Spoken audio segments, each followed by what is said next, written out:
मेरे भारत देश के सभी हिंदुस्तानी भाइयों, मैं आपको सबसे पहले नमस्कार करता हूं और आप सभी को जो बातें मैं बताने जा रहा हूं, कृपया वो ध्यान से सुने और उस पर अमल करें। पूछो साधु की, पूछ लीजिए ज्ञान, मोल करो तलवार का, पड़ा रहने दो म्यान। कुछ दिन पहले हमारे भारत देश में 5 राज्यों के चुनाव हुए थे, जिसमें से एक राज्य में कांग्रेसी सरकार आई है और कांग्रेसी सरकार आने के तुरंत बाद उस सरकार ने जो निर्णय लिया है वो मैं आप लोगों के सामने विस्तृत जानकारी देना चाहता हूं। जिस प्रकार उन्होंने निर्णय लिया है, ये एक समुदाय को खुश करने का निर्णय है। बताना चाहता हूं, 20 मई को सीतारमैया सरकार ने शपथ ग्रहण समारोह में सीएम पद की शपथ ली थी। शपथ लेने के बाद उस कर्नाटक की कांग्रेस सरकार ने जो बीजेपी सरकार ने अपने कार्यकाल में निर्णय लिए थे,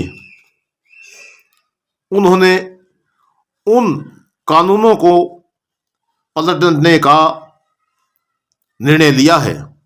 वो कौन कौन से कानून थे जो कांग्रेस सरकार ने लागू कर दिए? सबसे पहले धर्मांतरण विरोधी कानून जो बीजेपी सरकार ने कानून बनाया था और कांग्रेस सरकार ने एक समुदाय को खुश करने के लिए उस कानून को पहले जैसा लागू कर दिया।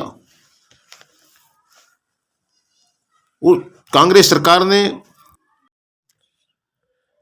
स्कूलों में हिजाब पहनकर आने पर इसकी इजाजत देने की तैयारी कर दी है। तीसरा, कर्नाटक राज्य के अंदर बच्चों को स्कूल के अंदर डॉक्टर हेडगेवार केशव बलिराम के सिलेबस को लागू किया गया था, जो आरएसएस के संस्थापक थे उसको भी पाठ्यक्रम से निकाल दिया गया है। तथा गौ हत्या विरोधी कानून को भी हटाने की तैयारी है। इसके बाद टीपू सुल्तान के पाठ्यक्रम को फिर से स्कूलों में लागू करने का निर्णय लिया गया है तथा टीपू सुल्तान का जन्मदिन मनाने की भी तैयारी कर ली है। 7 नवंबर 1966 को भारतीय साधु समाज, भारतीय धार्मिक समुदाय ने गौ हत्या विरोधी कानून का संसद पर हुए ऐतिहासिक प्रदर्शन में इंदिरा गांधी के नेतृत्व वाली तत्कालीन कांग्रेस सरकार ने निहत्थे साधु संतों पर गोलियां चलाई थी, जिसमें हजारों की संख्या में साधु संतों को गोलियों से भुनवा दिया गया था तथा कुछ गोली चलने से घायल हो गए थे। आज़ाद भारत में इतनी बड़ी नृशंस हत्या में कभी नहीं हुई थी, लेकिन इतिहास में जलियांवाला बाग की पढ़ाई तो पढ़ाई जाती है, लेकिन संसद भवन के समक्ष मारे गए हजारों संतों की कहानी लोगों को मालूम तक नहीं है। कांग्रेस के राज में सन 1984 में बेकसूर सिखों को हजारों की संख्या में मौत के घाट उतार दिया गया था। उस समय भी इन दंगों में कांग्रेस के कई नेता सक्रिय थे। 1971 में भारत और पाकिस्तान का युद्ध हो गया और उस युद्ध में पाकिस्तान के 93,000 सैनिकों ने हमारी सेना के सामने आत्मसमर्पण कर दिया। जब दोनों देशों का समझौता होने लगा तो तत्कालीन प्रधानमंत्री इंदिरा गांधी ने 1948 में दबाई हुई जमीन को आगे रखकर कोई समझौता नहीं किया। यदि उस समय देश की प्रधानमंत्री 93,000 सैनिकों को छोड़ने की एवज में अधिकृत कश्मीर का मुद्दा भी सामने रख देती और बिना शर्त ही सैनिकों को पाकिस्तान को सौंप दिया, जिसका खामियाजा आज देश भुगत रहा है। अब 25 जून 1975 स्वतंत्र भारत के इतिहास में एक ऐसी तारीख है जिसे काला दिवस के रूप में याद किया जाता है। इस दिन देश में पहली बार अंतरिम आपातकाल की घोषणा की थी। तमाम विपक्षी नेताओं को जेलों में ठूस दिया गया था और जबरन नसबंदी का कार्यक्रम चलाया गया। उस समय ऐसा माहौल बन गया कि बूढ़ा हो या जवान, हत्या सेती काम। वो नसबंदी भी केवल हिंदू समुदाय के लोगों को जबरदस्ती पकड़कर कराई जा रही थी।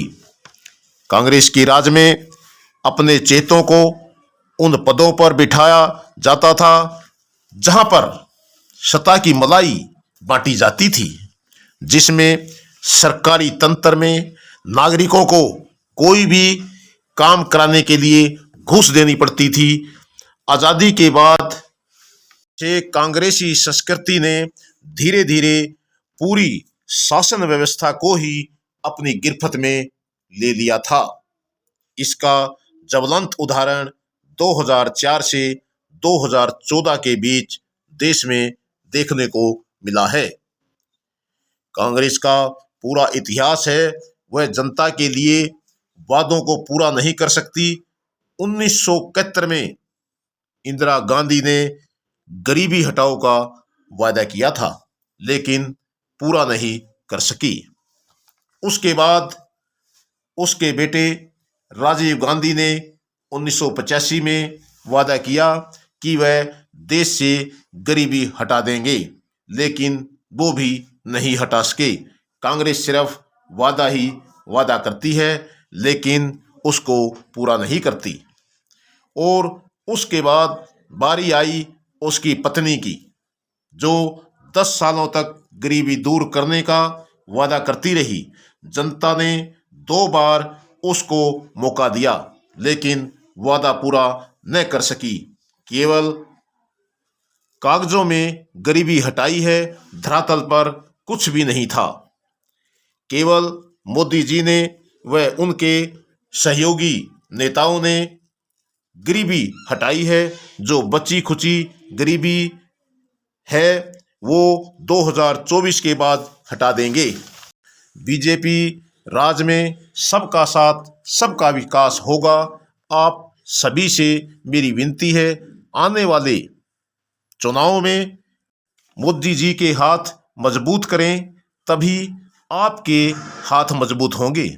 एक कहावत है, यदि किसी अखाड़े का कोच अच्छी सोच, अच्छी शिक्षा, अच्छी मेहनत करने वाला होगा तो उस अखाड़े के पहलवान भी देश विदेश में अपनी पहचान बनाएंगे। आज हमारा हिंदुस्तान मोदी जी के नेतृत्व में संसार के नक्शे पर अलग रंग से पहचाना जाता है। इसके साथ ही मैं अपनी वाणी को विराम देता हूं तथा वीडियो को लाइक करें, चैनल को ज़्यादा से ज़्यादा सब्सक्राइब करें तथा इस वीडियो को अपने साथियों को ज़्यादा से ज़्यादा फॉरवर्ड करें। धन्यवाद। जय हिंद, जय भारत।